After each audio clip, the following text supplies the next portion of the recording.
भक्तजनों, माताओं, बहनों, सादर जय श्री कृष्ण। हमारे YouTube चैनल में आप सभी का बहुत बहुत स्वागत है। मैं हूं आपके साथ आचार्य धर्मेंद्र शास्त्री। सबसे पहले आपको और आपके पूरे परिवार को होली महापर्व की बहुत बहुत शुभकामनाएं और बधाइयां। भगवान श्री हरि लक्ष्मी नारायण जी का भरपूर आशीर्वाद आप सभी के जीवन पर सदैव बना रहे। आप सभी सुखी रहें, स्वस्थ रहें, व्यस्त रहें, मस्त रहें। आज हम आपको बताने जा रहे हैं कि इस बार होली का दहन कब होगा तथा होली के दिन जो चंद्र ग्रहण होने जा रहा है उसका क्या प्रभाव रहेगा और कहां-कहां पर वह ग्रहण दिखाई देगा। साथ ही होली का दहन का शुभ मुहूर्त कब से कब तक रहेगा, यह संपूर्ण जानकारी इस वीडियो के माध्यम से हम आप सभी को प्रदान करने जा रहे हैं। आप सभी से अनुरोध है कि इस ज्ञानवर्धक वीडियो को अंत तक देखिएगा और देखने के बाद अधिक से अधिक लोगों को शेयर भी कर दीजिएगा। साथ ही आप सभी से अनुरोध है कि यदि आपने अभी तक हमारे YouTube चैनल को सब्सक्राइब नहीं किया है तो अभी और इसी समय सब्सक्राइब कर लीजिए और बेल आइकन को क्लिक करके ऑल पर क्लिक कर दीजिए ताकि आने वाले वीडियो के नोटिफिकेशन आपको सबसे पहले प्राप्त हो सके। फाल्गुन मास के शुक्ल पक्ष की पूर्णिमा तिथि के दिन होली का दहन किया जाता है और होली के दिन यदि भद्रा हो तो भद्रा काल में कभी भी होली का दहन नहीं करना चाहिए। धर्म ग्रंथों और पुराणों में लिखा हुआ है, भद्रायाम द्वेन कर्तव्यम श्रावणी फाल्गुनी तथा, अर्थात भद्रा काल में दो कर्म बिल्कुल नहीं करना चाहिए। एक होता है श्रावणी। श्रावणी का अर्थ होता है रक्षाबंधन यानी राखी बांधने का कार्य, और दूसरा होता है फाल्गुनी। फाल्गुनी का अर्थ होता है होली का दहन। यदि भद्रा काल में होली का दहन किया जाए तो उससे परिवार की हानि होती है, गांव की हानि होती है, नगर की हानि होती है तथा प्रदेश एवं राष्ट्र का नुकसान होने की संभावना प्रबल रहती है। इसलिए भद्रा काल में कभी भी होली का दहन नहीं करना चाहिए।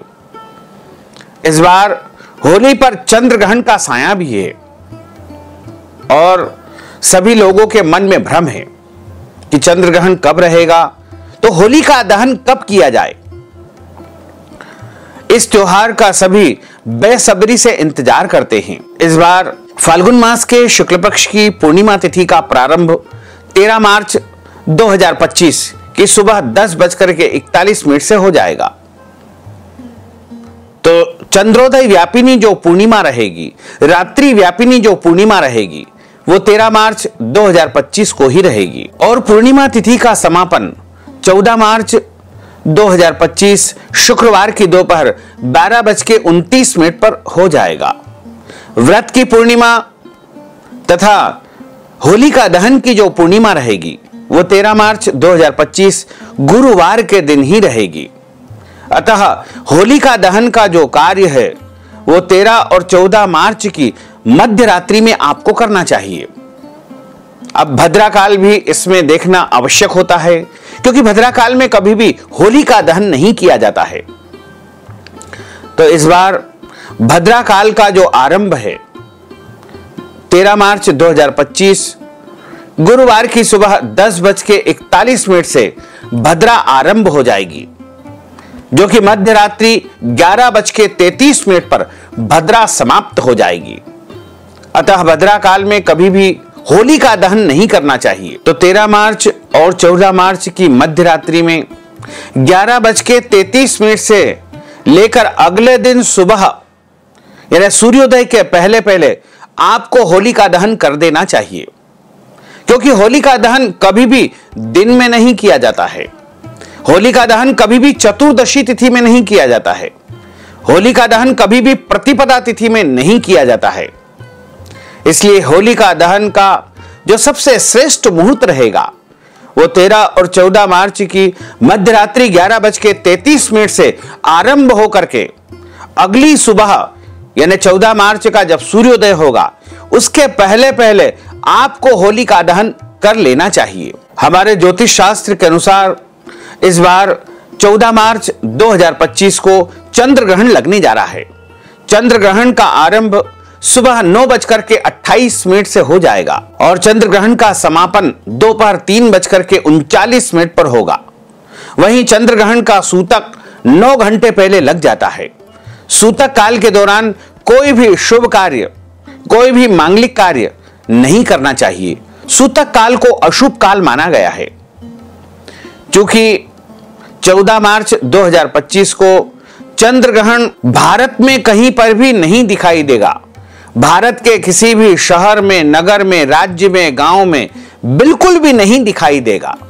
क्योंकि चंद्र ग्रहण जहां पर दिखाई देता है वहां पर इसका सूतक काल, पुण्य काल, पर्व काल माना जाता है। इसलिए आप निश्चिंत होकर के चंद्र ग्रहण में पूजन पाठ कर सकते हैं, होली मना सकते हैं और गर्भवती माताओं बहनों को भी इस चंद्र ग्रहण से डरने की, भयभीत होने की बिल्कुल भी आवश्यकता नहीं है।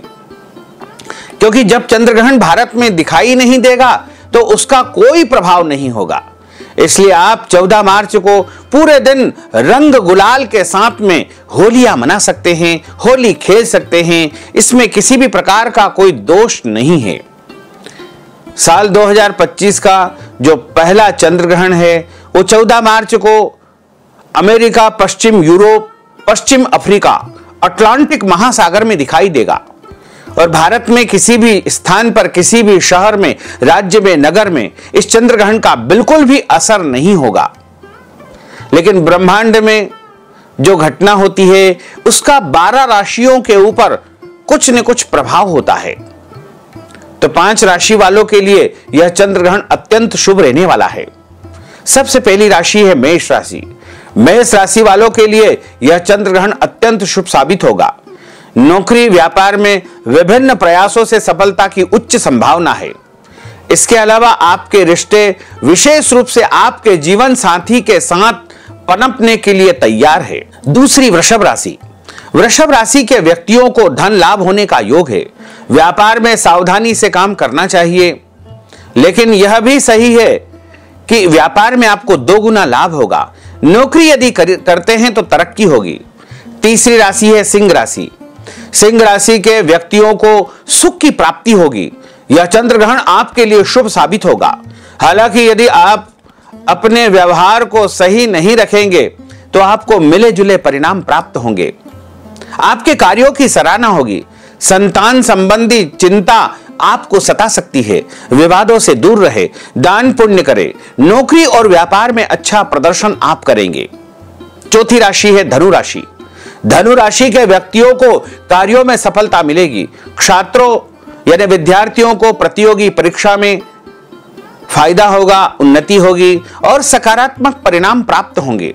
लेकिन कड़ी मेहनत, कठोर मेहनत आपको करनी पड़ेगी। इससे और अधिक सफलता को आप प्राप्त कर सकते हैं। 5वीं राशि है मकर राशि। मकर राशि के व्यक्तियों को धन लाभ होने का योग है। वाहन खरीदना यदि चाहते हैं तो आपके लिए अनुकूल परिस्थिति बनने वाली है। नौकरी में सकारात्मक परिणाम देखने को मिलेंगे। हालांकि रिश्तों को लेकर के थोड़ा विवाद बनेगा। इस प्रकार इन 5 राशि वालों के लिए यह जो 14 मार्च को ग्रहण होने जा रहा है वो अत्यंत शुभ रहेगा। क्योंकि यह ग्रहण भारत में कहीं पर भी नहीं दिखाई देगा, इसलिए इसका सूतक काल, पुण्य काल, पर्व काल भारत में कहीं पर भी नहीं माना जाएगा। होलिका दहन का जो कार्य है वो 13 और 14 की मध्य रात्रि में संपन्न होगा और होली के दिन कुछ विशेष उपाय करना चाहिए। होली की जो रात्रि है वह बड़ी ही सिद्धिदायक रात्रि मानी गई है। इस रात्रि में यदि आप राशि के अनुसार निम्न वस्तुओं की आहुतियां देकर के होलिका दहन के अवसर पर सुख, शांति व समृद्धि प्राप्त कर सकते हैं।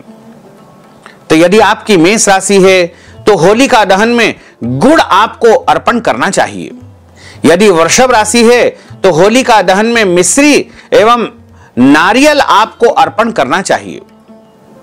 यदि आपकी मिथुन राशि है तो होलिका दहन में कपूर और इलायची आपको अर्पण करना चाहिए।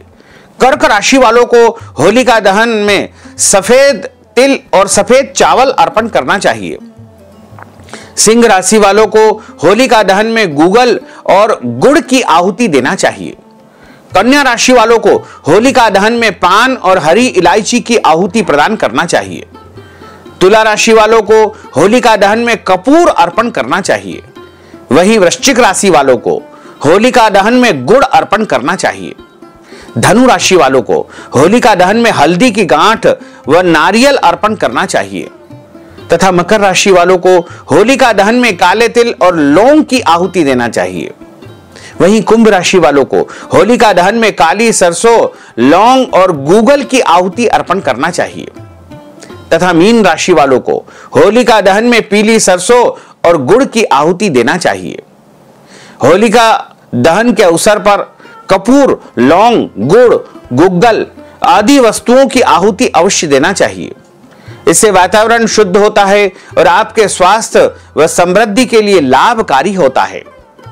साथ ही होलिका दहन की जो राख होती है वो अगले दिन जब ठंडी हो जाए तो उस राख को आप अपने घर पर लाइएगा और जल में डाल करके पानी में मिला करके छिड़क दीजिएगा। साथ ही किसी डब्बे में, किसी पात्र में भर करके रख दीजिएगा। यदि आपके घर में किसी को नजर लग जाती है या कोई भी बीमारी है, पीड़ा है, तो उसको थोड़ी सी राख मस्तक पर यदि आप लगा देंगे तो निश्चय ही वह सुखी रहेगा। होलिका दहन की राख जो मनुष्य अपने साथ किसी कपड़े में बांध करके, पुड़िया में बांध करके रखता है, उसके ऊपर किसी भी प्रकार का टोना टोटका, तंत्र मंत्र का बिल्कुल भी प्रभाव नहीं होता है।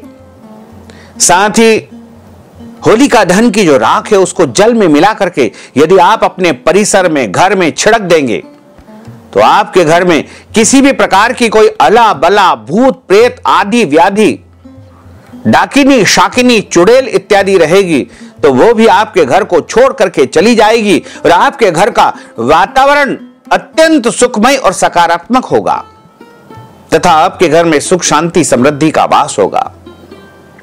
इसी प्रकार यदि आपके गांव में, नगर में, शहर में होलिका दहन होता है तो आप अपनी राशि के अनुसार जो वस्तुएं हमने पहले बताई गई है उनको अर्पण कर दीजिएगा। वैसे रात को 11:33 से लेकर के 14 मार्च के सूर्योदय के पहले पहले होलिका दहन कर देना चाहिए। तो होलिका दहन जब हो रहा है या होली जब प्रज्वलित हो रही है उस समय ये वस्तुएं यदि आप अर्पण कर देंगे तो उसका विशेष महत्व रहेगा।